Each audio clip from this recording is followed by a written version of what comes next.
ನಮಸ್ಕಾರ. ನಾನು ನಿಮ್ಮ ಭಾಗ್ಯನಾರಾಯಣ ಬೊಗ್ಗವರಪು. ನೀವು ನೋಡ್ತಾ ಇದ್ದೀರಿ ಸುದ್ದಿ ಸರ್ಕಲ್.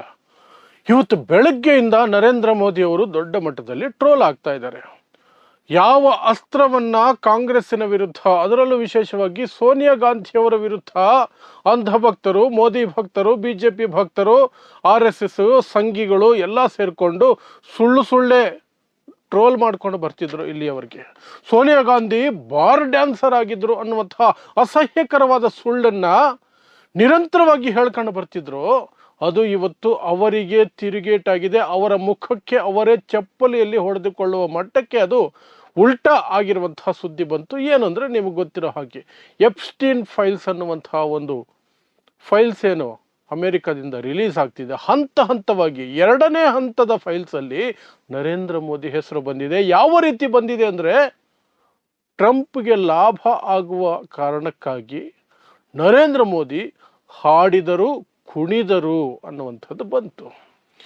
ಅಲ್ಲಿಗೆ ಕಾಂಗ್ರೆಸ್ಸಿನವರು ಮತ್ತು ಯಾರೆಲ್ಲರೂ ಸಹ ಸೋನಿಯಾ ಗಾಂಧಿ ವಿರುದ್ಧ ವಿನಾಕಾರಣ, ಅವಶ್ಯಕತೆನೇ ಇಲ್ಲ ಆದರೂ ಸಹ ಇವರ ಅಸಹ್ಯ ಮನಸ್ಥಿತಿಗಳಿಗಾಗಿ ತೃಪ್ತಿಪಡಿಸ್ಕೊಳ್ಳೋದಕ್ಕೆ ಸಂಘಿಗಳು ಯಾವ ಸುಳ್ಳನ್ನು ಹೇಳಿಕೊಂಡು ಅಥವಾ ಯಾವ ರೀತಿಯಾದಂತಹ ಅಸಹ್ಯಕರವಾದ ಭಾಷೆಯನ್ನು ಬಳಸ್ಕೊಂಡು ಸೋನಿಯಾ ಗಾಂಧಿಯವರನ್ನು ಟ್ರೋಲ್ ಮಾಡ್ಕೊಂಡು ಬರ್ತಿದ್ರು. ಅದಕ್ಕೆ ಪ್ರತಿರೋಧದ ರೀತಿಯಲ್ಲಿ, ತಿರುಗೇಟಿನ ರೀತಿಯಲ್ಲಿ ನರೇಂದ್ರ ಮೋದಿ ಅವರ ಡ್ಯಾನ್ಸನ್ನು, ಎಪ್ಸ್ಟೀನ್ ಫೈಲ್ಸ್ ಅಲ್ಲಿ ಉಲ್ಲೇಖ ಆಗಿರುವ ಡ್ಯಾನ್ಸನ್ನು ಈಗ ಇಟ್ಕೊಂಡು ಕೂತಿದ್ದಾರೆ.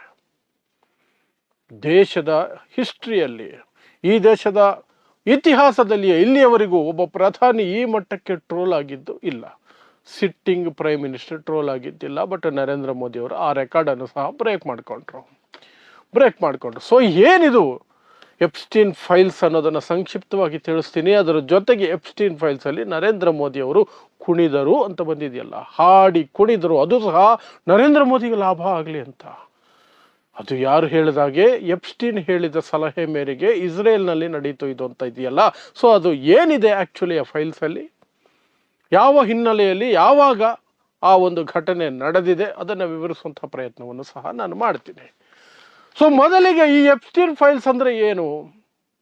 ಜೆಫ್ರಿ ಎಪ್ಸ್ಟೀನ್ ಅನ್ನುವಂತಹ ಅಪ್ರಾಪ್ತ ಹೆಣ್ಣು ಮಕ್ಕಳನ್ನು ಶೋಷಣೆ ಮಾಡ್ತಿದ್ದಂತಹ, ವೇಶ್ಯಾವಾಟಿಕೆಗೆ ನುಗ್ತಾ ಇದ್ದಂತಹ, ಲೈಂಗಿಕವಾಗಿ ಅವರ ಮೇಲೆ ದೌರ್ಜನ್ಯ ಎಸಗ್ತಾ ಇದ್ದಂತಹ ಮತ್ತು ಒಂದು ಐಲ್ಯಾಂಡನ್ನೇ ಪರ್ಚೇಸ್ ಮಾಡಿ ಆ ಐಲ್ಯಾಂಡಿಗೆ ಒಂದು ಹೆಸರು ಕೊಟ್ಟುಕೊಂಡು ಅಲ್ಲಿಗೆ ಎಲ್ಲ ಶ್ರೀಮಂತರು, ದೊಡ್ಡ ವ್ಯಕ್ತಿಗಳು, ಗಣ್ಯ ವ್ಯಕ್ತಿಗಳನ್ನು ಕರೆಸ್ಕೊಂಡು ಅವರಿಗೆ ಈ ಅಪ್ರಾಪ್ತ ಹೆಣ್ಣು ಮಕ್ಕಳು, ಯಾವ ಹೆಣ್ಣು ಮಕ್ಕಳು ಇವರು ಅಂದರೆ ಪಾಪ ಇಡೀ ಜಗತ್ತಿನಿಂದ ಕಿಡ್ನ್ಯಾಪ್ ಆಗಿರುವಂತಹ ಅಪ್ರಾಪ್ತ ಹೆಣ್ಣು ಮಕ್ಕಳು, 14-15 ವರ್ಷದ ಹೆಣ್ಣು ಮಕ್ಕಳು, ಅಂತಹ ಹೆಣ್ಣು ಮಕ್ಕಳನ್ನ ಈ ಶ್ರೀಮಂತರು, ದೊಡ್ಡ ಪೊಲಿಟಿಷಿಯನ್ಸು ಅವರಿಗೆ ಸುಖ ಪಡೋಕ್ಕೆ ಬಿಡ್ತಾ ಇದ್ದಂತಹ ನೀಚ ಈ ಜೆಫ್ರಿ ಎಪ್ಸ್ಟೀನ್. ಅವನನ್ನು ಆ ನಂತರ ಜೈಲಿಗೆ ಹಾಕಿದ್ರು. ಜೈಲಲ್ಲಿ ಅವನ ಸಾವಾಯಿತು. ಆದರೆ ಅವನ ಕುರಿತಾದಂತಹ ದಾಖಲೆಗಳಿತ್ತಲ್ಲ, ವಿಡಿಯೋಗಳು, ಆಡಿಯೋಗಳು, ಇಮೇಲ್ಗಳು, ಪತ್ರಗಳು, ಡೈರಿ, ಈ ರೀತಿಯಾಗಿ ನಿರಂತರವಾಗಿ ಅವನ ಹತ್ರ ಇದ್ದಂತಹ ಎಲ್ಲವನ್ನು ಸಹ ಸಾರ್ವಜನಿಕಗೊಳಿಸಬೇಕು ಅಂತ ಅಮೆರಿಕದಲ್ಲಿ ಒತ್ತಡಗಳು ಬಂತು. ಯಾಕೆಂದ್ರೆ ಇವನು ಮಾಡಿರುವ ನೀಚ ಕೃತ್ಯದಲ್ಲಿ ಯಾರೆಲ್ಲ ಭಾಗಿಯಾಗಿದ್ದಾರೆ ಅಂತ ನೋಡಬೇಕು ಅಂತ. ಸಾಕಷ್ಟು ವರ್ಷ ಕೋರ್ಟಲ್ಲಿ ಚರ್ಚೆ ಆಯಿತು, ಅದನ್ನು ಬಹಿರಂಗ ಪಡಿಸ್ಬೇಕಾ ಬೇಡವಾ ಅಂತ. ಆದರೆ ಕಳೆದ ವರ್ಷ ಅಮೆರಿಕದ ಕೋರ್ಟ್ ಹೇಳಿತು, ಬಿಡುಗಡೆ ಮಾಡಲೇಬೇಕು, ದಾಖಲೆಗಳನ್ನು ಮಾಡಿ ಗೊತ್ತಾಗ್ಲಿ ಇಡೀ ಜಗತ್ತಿಗೆ ಯಾರೆಲ್ಲ ನೀಚತನ ಮಾಡಿದ್ದಾರೆ ಅಂತ. ಆ ಸಂದರ್ಭದಲ್ಲಿ ಅಮೆರಿಕದಲ್ಲಿ ಟ್ರಂಪ್ ಸರ್ಕಾರ ಇರೋದ್ರಿಂದ ಅದನ್ನ ಒಟ್ಟಿಗೆ ಬಿಡೋದು ಬೇಡ, ಹಂತವಾಗಿ ಬಿಡ್ತೀವಿ ಅಂದ್ರೆ. ಯಾಕೆ ಅಂದ್ರೆ ಅದರಲ್ಲಿ ಅತಿ ಹೆಚ್ಚಿರೋದು ಟ್ರಂಪೇ. ಆ ಒಂದು ಅಸಹ್ಯ ಕೃತ್ಯಗಳಲ್ಲಿ ಅತಿ ಹೆಚ್ಚು ಪಾರ್ಟ್ನರ್ಶಿಪ್ ಇರೋದು ಟ್ರಂಪ್ದೇ ಅನ್ನೋದು ಆ ಫೈಲ್ಗಳಿಂದ ಗೊತ್ತಾಗತ್ತೆ. ಸಣ್ಣ ಮಕ್ಕಳು ರೀ, 14 ವರ್ಷದ ಮಕ್ಕಳನ್ನ, ಹೆಣ್ಣು ಮಕ್ಕಳನ್ನ ಇವರು ತಮ್ಮ ಕಾಮತೃಷಿಗೆ ಬಳಸ್ಕೊಳ್ಳೋದಕ್ಕೆ ಇಂಥವನನ್ನ ಜೊತೆಯಲ್ಲಿ ಇಟ್ಕೊಂಡು ಇವನ ಹೆಣ್ಣು ಮಕ್ಕಳನ್ನ ಅವ್ರ ಹತ್ರ ಬಿಡೋ ಮೂಲಕ, ಅವರಿಗೆ ಉಪಯೋಗಕ್ಕೆ ಕೊಡೋ ಮೂಲಕ ಅವ್ರ ಕೈಲಿ ಏನೆಲ್ಲ ಕೆಲಸಗಳಾಗಬೇಕು ಅದೆಲ್ಲ ಮಾಡಿಸ್ಕೊಳ್ತಿದ್ದ. ಟ್ರಂಪ್ ಕೈಲಿ ಕೆಲಸ ಮಾಡಿಸ್ಕೊಳ್ತಿದ್ದ. ಬೇರೆ ಯಾವೆಲ್ಲ ಬಂಡವಾಳಶಾಹಿಗಳು, ಶ್ರೀಮಂತರು, ಯಾರೆಲ್ಲರೂ ದೊಡ್ಡ ವ್ಯಕ್ತಿಗಳು ಎಲ್ಲರ ಕೈಲೂ ಕೆಲಸ ಮಾಡಿಸ್ಕೊಳ್ತಿದ್ದ. ಅವನಿಗೇನು ಬೇಕೋ ಅದು ಆಗ್ತಿತ್ತು.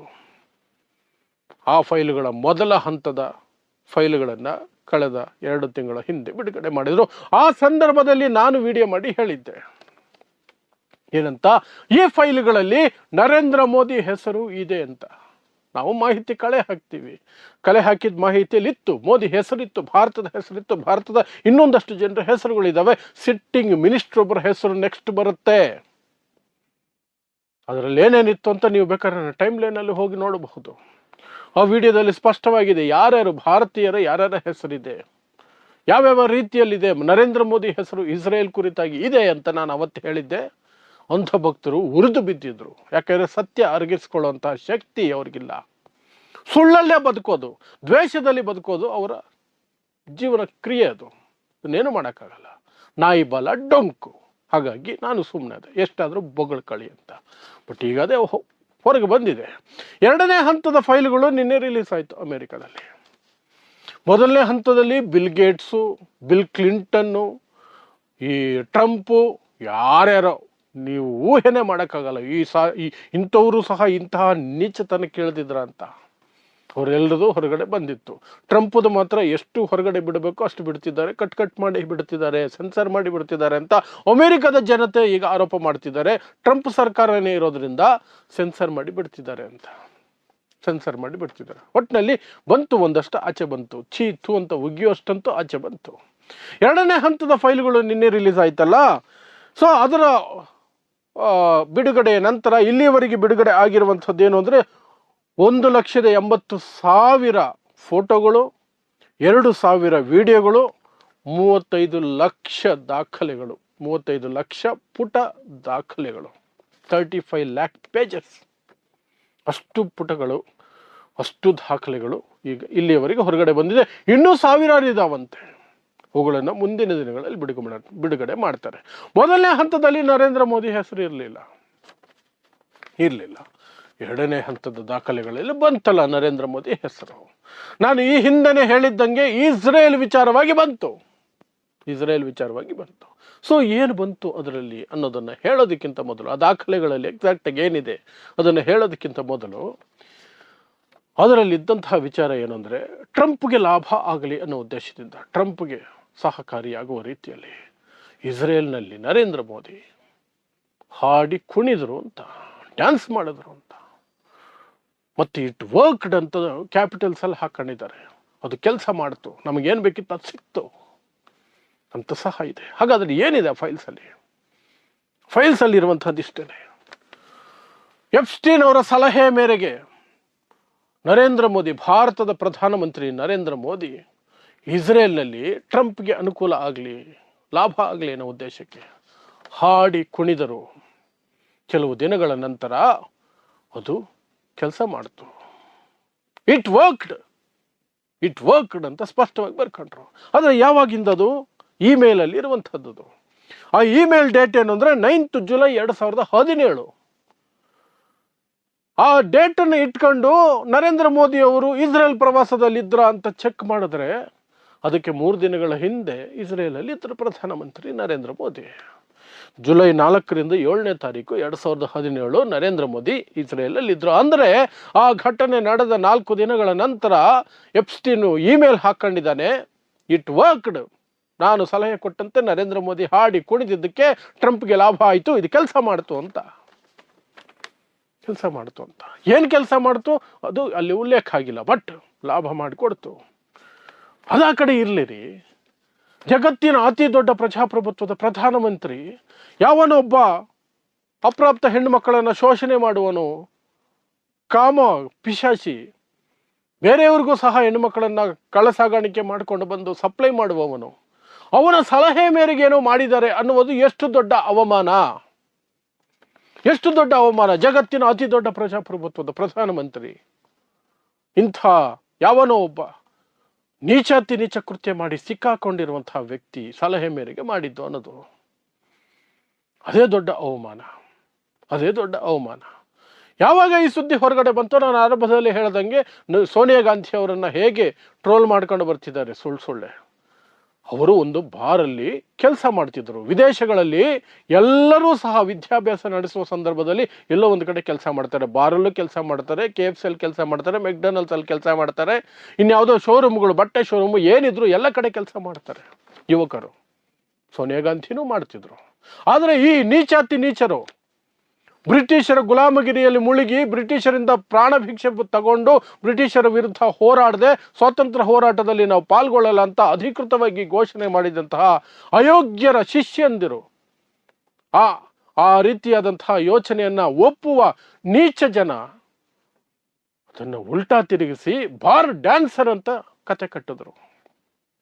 ಈಗ ಯಾವ ಡ್ಯಾನ್ಸರ್ ನರೇಂದ್ರ ಮೋದಿ? ಯಾವ dancer Narendra Modi? Child abuse ಮಾಡುವಂತಹ, ಚೈಲ್ಡ್ ಟ್ರಾಫಿಕಿಂಗ್ ಮಾಡುವಂತಹ ಒಬ್ಬ ನೀಚ ಹೇಳ್ಕೊಳ್ತಾನೆ, ನಾನು ಹೇಳ್ದಂಗೆ ನರೇಂದ್ರ ಮೋದಿ ಹಾಡಿ ಕುಣಿದ್ರು ಅಂತ. ಹಾಡಿ ಕುಣಿದ್ರು ಅಂತ. ಯಾವ ಡ್ಯಾನ್ಸರ್ ನರೇಂದ್ರ ಮೋದಿ? ಅವರೇ ನಿರ್ಧರಿಸ್ಕೊಳ್ಬೇಕು. ಅದು ಆ ಕಡೆಗೆ ಬಂದ ತಕ್ಷಣ ಕಾಂಗ್ರೆಸ್ ಅವರು ಅಧಿಕೃತವಾಗಿಯೂ ಸಹ ಅಟ್ಯಾಕ್ ಮಾಡಿದ್ರು. ಕಾಂಗ್ರೆಸ್ ವಕ್ತಾರರು ಎಲ್ಲರೂ ಅಟ್ಯಾಕ್ ಮಾಡಿದ್ರು. BJP ಉಲ್ಟಾ ಕತೆ ಶುರು ಮಾಡ್ಕೊಳ್ತು. ಇಲ್ಲ ಇಲ್ಲ ಇಲ್ಲ ಇಲ್ಲ, ಆ ಫೈಲ್ಸ್ ಎಲ್ಲ ಹಂಗೆಲ್ಲ ಇಲ್ಲ, ಒಂದೊಂದು ಪದವನ್ನು ತೆಗೆದು ಬಿಡಿಸಿ ಹೇಳಿ ಜೋಡಿಸಿ ಮಾಡಿ ಏನೋ ಮಾಡಿದ್ದಾರೆ ಅಂತ, ಏನೋ ಮಾಡಿದ್ದಾರೆ, ಅದರಲ್ಲಿ ಆ ರೀತಿ ಇಲ್ಲ ಈ ರೀತಿ ಇದೆ ಅಂತ ಅಮೇರಿಕ ಬಿಡುಗಡೆ ಮಾಡಿರೋ ದಾಖಲೆಗಳವು. ಇವರು ಈ ಜನರನ್ನ, ಇಲ್ಲಿರೋ ಜನರಿಗೆ ಒಂದು ಇದು ಕೊಡ್ಬೇಕಲ್ಲ, ಇಲ್ಲಿನ ಗೋಧಿ ಮಾಧ್ಯಮಕ್ಕೆ, ಎಂಜಿಲು ಮಾಧ್ಯಮಗಳಿಗೆ ಸ್ವಲ್ಪ ಕ್ಲೂ ಕೊಡ್ಬೇಕಲ್ಲ, ಹಿಂಗ್ ತಿರುಗಿಸ್ಬಿಡಿ. ಸೋಷಿಯಲ್ ಮೀಡಿಯಾದಲ್ಲಿ ಅಂಧಭಕ್ತರಿಗೆ ಕೊಡ್ಬೇಕಲ್ಲ ಕ್ಲೂ, ಹಿಂಗ್ ತಿರುಗಿಸ್ಬಿಡಿ ಅಂತ. ತಿರುಚಿದ್ದಾರೆ ಡಾಕ್ಯುಮೆಂಟ್ಗಳು, ತಿರುಚಿದ್ರೆ ಕೇಸ್ ಹಾಕಿ. ಕಾಂಗ್ರೆಸ್ಸಿನ ಒಬ್ಬನ್ನು ಬಿಡಬೇಡಿ, ಜೈಲಿಗೆ ಹಾಕಿ ಒಬ್ಬೊಬ್ಬರನ್ನ. ಯಾಕೆಂದ್ರೆ ಜಗತ್ತಿನ ಅತಿ ದೊಡ್ಡ ಪ್ರಜಾಪ್ರಭುತ್ವದ ಪ್ರಧಾನಮಂತ್ರಿಯ ವಿರುದ್ಧ ಈ ರೀತಿಯಾಗಿ ದೇಶಕ್ಕೆ ಅವಮಾನ ಆಗೋ ರೀತಿಯಲ್ಲಿ, ಇದು ನರೇಂದ್ರ ಮೋದಿಗೆ ಅವಮಾನನೋ ಇಲ್ವೋ ಗೊತ್ತಿಲ್ಲ. ಯಾಕಂದ್ರೆ ನರೇಂದ್ರ ಮೋದಿ ಅವರ ಮನಸ್ಥಿತಿ, ಅವರ ನಡವಳಿಕೆ ಅವಮಾನ ಅನ್ನೋದಕ್ಕೆ ಸೂಕ್ತ ಆಗುತ್ತೋ ಇಲ್ವೋ ಗೊತ್ತಿಲ್ಲ. ಬಟ್ ಈ ದೇಶಕ್ಕೆ ಅವಮಾನ. ಒಬ್ಬ ಚೈಲ್ಡ್ ಅಬ್ಯೂಸರ್, ಚೈಲ್ಡ್ ಟ್ರಾಫಿಕರ್, ಕಳ್ಳ ಸಾಗಾಣಿಕೆ ಮಾಡುವ, ಮಕ್ಕಳನ್ನ ಕಳ್ಳ ಸಾಗಾಣಿಕೆ ಮಾಡುವವನು, ಅವರನ್ನ ವೇಶ್ಯಾವಾಟಿಕೆಗೆ ತಳ್ಳುವವನು ಮಾತು ಕೇಳಿದ್ದಾರೆ ಅನ್ನೋದು ನನ್ನ ದೇಶಕ್ಕೆ ಅವಮಾನ. ಹಾಗಾಗಿ ಇದು ಸುಳ್ಳಾಗಿದ್ರೆ, ಡಾಕ್ಯುಮೆಂಟ್ಗಳನ್ನು ತಿರ್ಚಲಾಗಿದ್ರೆ ಇಮ್ಮಿಡಿಯೇಟ್ ಆಗಿ ಇಷ್ಟೊತ್ತಿಗೆ ಅರೆಸ್ಟ್ ಮಾಡಬೇಕಾಗಿತ್ತು ಕಾಂಗ್ರೆಸ್ ಅವ್ರನ್ನ.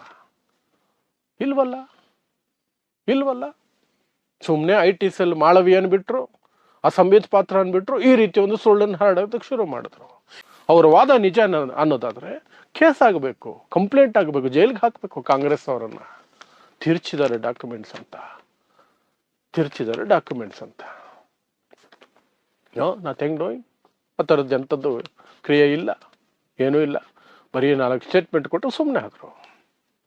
ಅವಾಗ ನಿಮ್ಗೆ ಅರ್ಥ ಮಾಡ್ಕೊಳ್ಳಿ ಏನು ಅಂತ. ಜಗತ್ತಿನ ಮುಂದೆ ಬಂದಿರುವ ಡಾಕ್ಯುಮೆಂಟ್ಗಳನ್ನು ಅಷ್ಟು ಸುಲಭಕ್ಕೆ ತಿರುಚಿ ತಪ್ಪಿಸ್ಕೊಳಕ್ಕಾಗತ್ತಾ ಯಾರಾದರೂ? ಏನಿಲ್ಲ. ಎನಿಹೌ ಇಟ್ ವರ್ಕ್ಡ್ ಅಂತಿದೆಯಲ್ಲ, ಟ್ರಂಪ್ಗೂ ಹಾಗೆ ಅದು ಇಟ್ ವರ್ಕ್ಡ್ ಅಂತಿದೆಯಲ್ಲ, ಅದ್ರ ಬಗ್ಗೆ ತನಿಖೆ ಆಗಬೇಕು. ಯಾವ ಲಾಭವನ್ನ ಟ್ರಂಪ್ಗೆ ಮಾಡಿಕೊಟ್ರು ಅದು ನರೇಂದ್ರ ಮೋದಿ ಆ ರೀತಿ ವರ್ತನೆ ತೋರುವ ಮೂಲಕ ಅಂತ, ಅದು ತನಿಖೆ ಆಗಬೇಕು. ನೋಡೋಣ. ಇನ್ನು ಮುಂದೆ ಒಂದಷ್ಟು ಫೈಲ್ಸ್ ಬರೋದಿದೆ. ನಾನು ಈಗಲೇ ಹೇಳ್ತಾ ಇದ್ದೀನಿ, ಈ ಹಿಂದೆ ವಿಡಿಯೋದಲ್ಲಿ ಎಲ್ಲ ಡೀಟೇಲ್ಸು ಕೊಟ್ಟಿದ್ದೀನಿ. ಸಿಟ್ಟಿಂಗ್ ಮಿನಿಸ್ಟರ್ ಒಬ್ಬರು ಇದ್ದಾರೆ, ಸೆಂಟ್ರಲ್ ಮಿನಿಸ್ಟರ್, ಅವರ ಹೆಸರಲ್ಲಿ ಒಂದಷ್ಟು ದಾಖಲೆಗಳು ಬರ್ತವೆ ಮುಂದೆ. ಅದು ಆಲ್ರೆಡಿ ಲಿಸ್ಟಲ್ಲಿದೆ, ಅದು ದಾಖಲೆಗಳು ಬರ್ತವೆ. ಅದಾನಿ ವಿಚಾರವೂ ಸಹ ಬರುತ್ತೆ, ಅದಾನಿ ವಿಚಾರನೂ ಬರುತ್ತೆ. ಎಪ್ಸ್ಟೀನ್ ಫೈಲ್ಸ್ ಅಲ್ಲಿ ಅದಾನಿ ವಿಚಾರನೂ ಬರುತ್ತೆ, ಭಾರತದ ಒಬ್ಬ ರಾಯಭಾರಿ ವಿಚಾರನೂ ಬರುತ್ತೆ ಅಂತ ನಮಗೆ ಆಲ್ರೆಡಿ ಮಾಹಿತಿ ಇದೆ. ರಾಯಭಾರಿ ವಿಚಾರನೂ ಬರುತ್ತೆ, ಆಗ ರಾಯಭಾರಿ ಇದ್ದಂಥ ವ್ಯಕ್ತಿ ಅಂತ.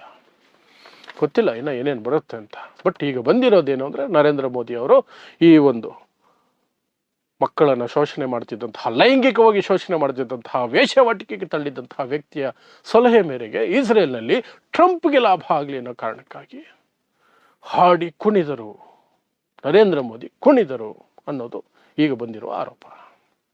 ಇಷ್ಟೇ. ಸೊ ಇಂತಹದ್ದೇ ವಿಶೇಷ ಸುದ್ದಿಗಳಿಗಾಗಿ ನೋಡ್ತಾ ಇರಿ ಸುದ್ದಿ ಸರ್ಕಲ್. ನಾನು ನಿಮ್ಮ ಭಾಗ್ಯನಾರಾಯಣ ಬೊಗವರಪೋ.